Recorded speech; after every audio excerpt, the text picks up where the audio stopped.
I was going to send down to Margaret, so I'm going to read the few words that I wrote on the card, and rather than send it down, I brought it down here for just a few little words before I read out another letter that came down across from overseas. Number 7 son sent this letter from over in Europe somewhere. That's Gary, brother Gary. This is the big card I was going to send to Margaret.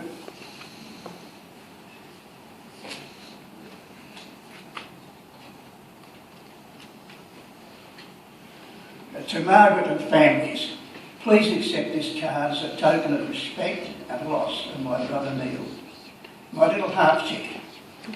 There is no need for me to say this, but you and I know what a very, very fine man he was. You were so fortunate to have him as a husband, partner, friend, confidant for the most part of your adult life. I know that you have been prepared for this for some time now, Margaret, but I also know the occasion is very hard to bear. However, you have a loving, caring family around you, which I am sure will help soften the blow.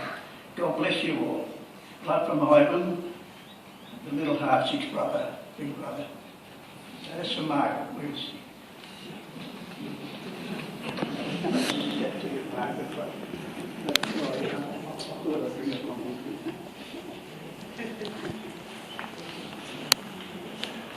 The little half-chick is a long story, but I won't go in with that because it goes into too many deep... Thank you. Now I have a letter to read out that was sent here from number 7 son. That's Gary. I'm number 1, Gary's number 7. There's one more after him, which is Greg, that's sitting over the other side there. Right.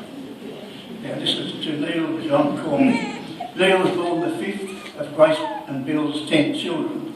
Born in Melbourne, grew up in Port Kembla and became an electrician. He met and married Margaret during this time. They spent many years in hotels and agency businesses where their boys grew up, and Ballina lived down in Canberra before retiring to the Gold Coast. Neil was a man's man, a brother's brother, an all-around gentleman and a good bloke. As a much younger brother, I have strong memories of Neil mentoring his younger brothers. He would always make sure your hair was combed and you looked as well dressed as possible in your hand-me-down clothes. Always making sure your shirt was tucked in, your shoes were tied, your nose was clean, and if you had to wear a tie, he would tie it for you.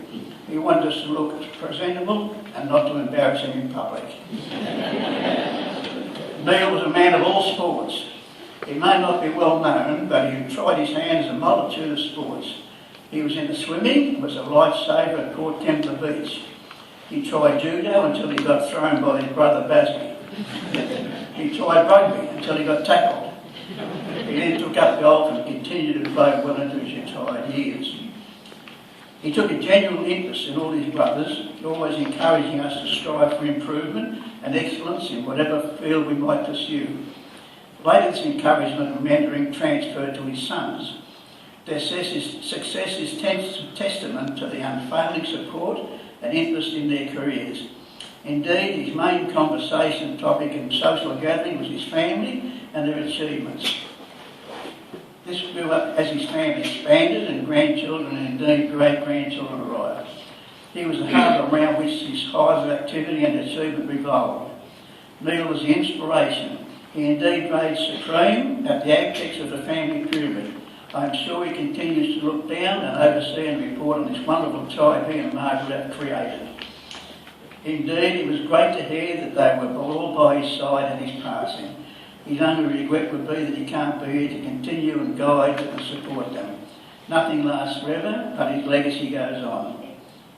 I can't imagine life without Neil, so I give thanks to his guidance and support. I was lucky enough to benefit from him. I believe he's looking down on us and we celebrate a wonderful life. That's from Gary Corby, number 7 son. And just a few words. I'd like to go back in time to when we were little kids. I called Neil my little half-chick because he used to follow me all around the place as a little 2-year-old, and I was about a 7-year-old. We sold newspapers on the street corners of Melbourne when Neil was 6 years of age.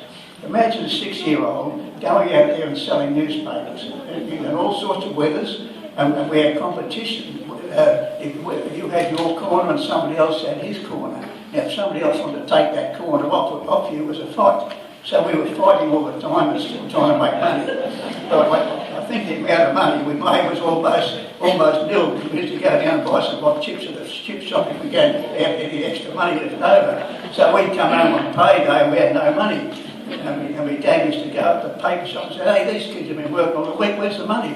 And the paper notepad said they've all spent it, they've all bought lollies and chips with it.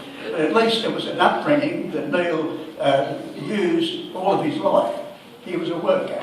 My brother was a worker, and I know because I was born up and grown up with him. All right, thank you very much.